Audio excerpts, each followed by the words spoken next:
Good weekend. Ira Epstein, and here we are with your metal market wrap-up. And this wrap-up is for the weekend of December 22nd, 2023. Wow. Let me start off by wishing everybody a Merry Christmas. Treat your family great. Don't do what often happens. Get into fights with them at this time of the year. You know, those stayovers end up with people saying things, and you know, only in the movies is it perfect. And then whatever happens, happens. I've learned I show up, I give them my 48 hours, and I skedaddle back to Chicago. Luckily, my wife's family is just around the corner in Indiana, so it's very easy, never a problem. Never a problem. Which brings me to the point, and I'm bringing this up in part, and I'm laughing. They'll look at this and they'll laugh at me too. That I will be here for you Tuesday morning. Remember, the markets are not open Christmas Day. They open, I believe, that night in the electronic market, so you might want to pay attention to the timing. I sent everybody how it works. And we missed this Monday of trading, and you're going to miss the following Monday because that's New Year's Day, and then things are normal all of a sudden. It's a huge travel week. You've got to remember that, like a day like today, I was watching the market. I'm going, you know, no volume. You got to be careful. You don't know which market spread's unwinding. Silver lost to gold for the first time in a way, and by a number. Okay, so is that it for silver, or was that just the noise of the holiday? I can't tell. No way for me to make that judgment. Stock market pretty mixed, but the dollar down again, which generally supports everything. If you look today at the durable goods orders, right through the roof. Home sales, I was shocked. New home sales were down way more than anybody guessed. Mortgages have been falling. Why were they down? That was a big surprise to me. And the core PCE today that came out for the Fed, they got what they want. I mean, its numbers just keep going down. So it looks, from all accounts, like a Santa Claus rally is where we're at, and those recession people are extremely wrong. Did you see jobless claims this week? They're still 200,000. I mean, that's nothing. So strong labor market, inflation falling, brings you one question that I want you to think about. Why does the Fed have to do 6 rate cuts? Not quite understanding it, okay? You do a series of rate cuts because the economy is either getting itself into real trouble and you got to pull it out, you got to get ahead of it. That's not the case. You do it because you don't need to put quite the restraints on the market, okay, but does that require 1.5 points of cuts when you got an economy this strong? I don't know. I'm bringing it up to you, and it's something I want you to think about.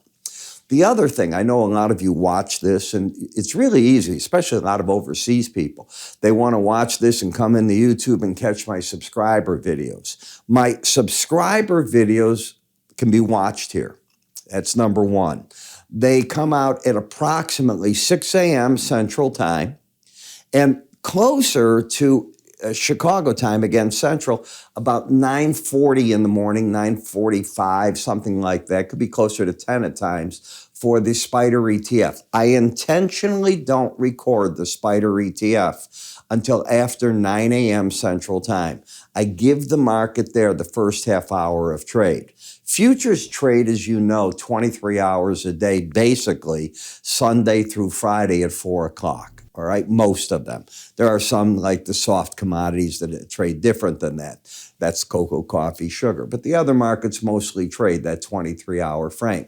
The stock market does have an aftermarket, don't get me wrong. You can get in, your Schwab, your IKBs, all these different accounts, you can go to them and trade aftermarket. But during the first half hour, that all has to blend together in some manner. And that's what I think goes on.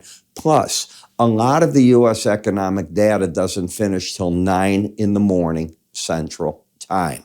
I like to get that in the market, let it digest it, and then begin my recordings. And the reason is I've done this now 50 years of my life, 54. I've learned, and as the game changes, as technology has changed, you've got to let that creep into the market and the market balance it out. All right. Otherwise, you might as well just trade that 24-hour period, but it's not going to show up on your charts. You know that. Aftermarket doesn't show in most of the chart services, so be aware of that. You got to play the game smart. You do it your way. All right. So in the metals, Is the gold going back to the 2130 to 50 area is going to be a big question for everybody this year. I'm in that camp that thinks it will. And the reason is while inflation is falling, it's like watching paint on the wall. It's going the direction the Fed wants, but once you get into these sticky areas, they don't gallop down. My surprise today, and I admit it, I didn't understand why durable goods went up 5.4%. They were looking for a small increase. I can see getting that at the Christmas time. Honey, here's the new fridge we've wanted. Here's this. Here's whatever we're doing because it's a durable goods item. 5.4% is pretty big. A lot of honeys out there.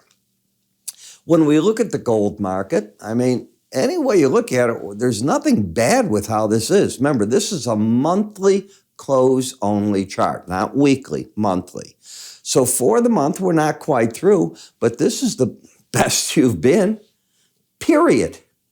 Record, if it closes like this, a record high close for a month.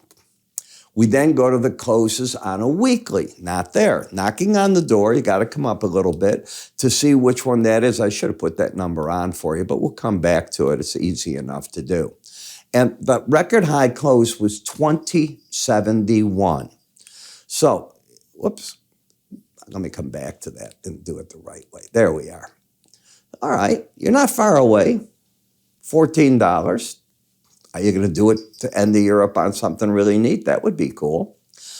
Then I go to the weekly bar chart with nothing on it. All right, interesting looking chart.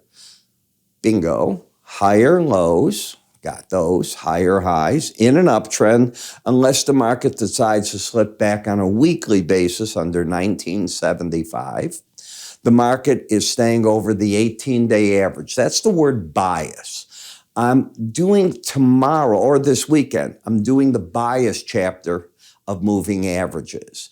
I've now done all the major moving averages that I use. Today I finished up with the 200 because it's so different as to how you use that versus other moving averages. And I haven't redone my course. I was looking at it. One piece says I haven't done it since 2011, the full charting course. Well, it'll be done, and I'm doing it in such a way I don't have to do it again. I'm doing it with timelessness built into it by design. It's a big undertaking to do a full charting course. And I'm now nicely along. Tomorrow or this weekend, I'll finish moving averages. And then I'm into my other parts of it, window envelopes, slow stochastics and the like. And that gives it to you. Today I discussed and made the chapter on death cross and the golden crosses. So I explain how to catch those or when they happen, what you do with them. Catch means you understand that they took place. So from right here, what we have is a bullish trend, higher lows, higher highs. The resistance of the market, the Bollinger Band, 2084, right against that all-time high close. It's sort of interesting how that works out. And the people that bought over the band the first time, they just got their head handed to them. They watched the market fall on them almost. You have to understand that. It almost went down, what is that, $155 from that high point. And traders that buy over Bollinger Bands, I'm going to point this out to you, get into trouble. If you don't believe that, go look at the course. It's right on the website, iraepstein.com, under the word education. Learn. That's what your Christmas gift to you should be. Learn. So I'd wait if it were up there, but right now everything's a go. You're not at the Bollinger Band. It's still ahead of the market. You're correcting or in an overbought condition. What defines overbought? Any reading that's over 70 and not going sideways over 80, both numbers, is overbought. Overbought is a filter to me. It tells me on a weekly chart, I don't want to do it. On a daily chart, same thing. I teach my clients, my subscribers, my teaching is not to deploy new money in an overbought or oversold condition. Pretty simple. It's a simple rule. When you take a look at the gold-silver ratio, well, until you get back under this area, the red still looks okay to me overall. Silver market seems to have stalled, but it did. I could have taken off this arrow. I should have, actually. With the week, now you have higher lows, higher highs. So it's still bullish. The support's around the 2344 area. You do remember each week, for the going back about right here. I started telling clients, I'm going back, not this week, 2 weeks back, to start buying the market in here if they were looking for longer term positions to just hold on to, but you can't afford to get under that low and or that low. So you can spread your risk. Which way do you want to play that? That would be the negative. If it takes off, my first objective is certainly the 2520 area, which is the upper Bollinger Band. And then on the daily charts, it's closer to 2600. In the copper market, it's been all bullish news. And I get it. Durable goods up, employment in the U.S. solid, central banks around the world talking rate cuts, not rate hikes any longer. Some economies, like in Europe, in serious need of an injection of help to keep them and not let them get into a very serious recession. Germany, a case point right there. And that will require more copper. Now, the copper miners are saying they're not spending the CapEx and their production is going to be down this year. So the market been hearing that story all week long, and it's come up. But right here, that number's baked in. You're at the 100-day average in the green, you're at the upper Bollinger Band, and you're overbought. I'll let the other guy want to own it at that point. Platinum, same thing. You got up here, now it's, to me, profit-taking area. Is the trend up? Absolutely. Higher lows, higher highs. But I'll let you be the first guy in the neighborhood that wants to buy over the 200-day average to 100 because it's at the Bollinger Band top. Doesn't mean it can't go higher. It's not a high percentage play to keep saying it's going to keep going higher. And selling the dollar index under the Bollinger Band. No, I put out a report. I've been bearish. I have been right.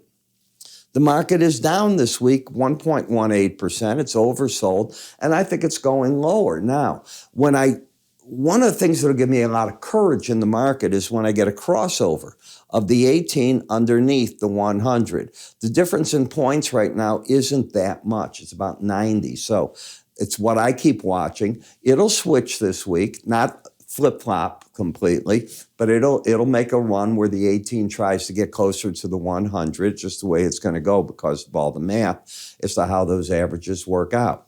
Those are my other screens behind me, and I like to show them all. So you can see where we're at, what I think is going on. I want to remind you, if you like what you see here, a thumbs up is always great. If you want to subscribe via YouTube and just see the videos there, you can do it on the bottom here. And education. It's what it's about, folks. That's your Christmas gift to yourself. IraEpstein.com under the word education. Don't take the full course. Let me finish that up. My goal is now in January. That's where I'm shooting for. I've got a feeling I'll make that goal.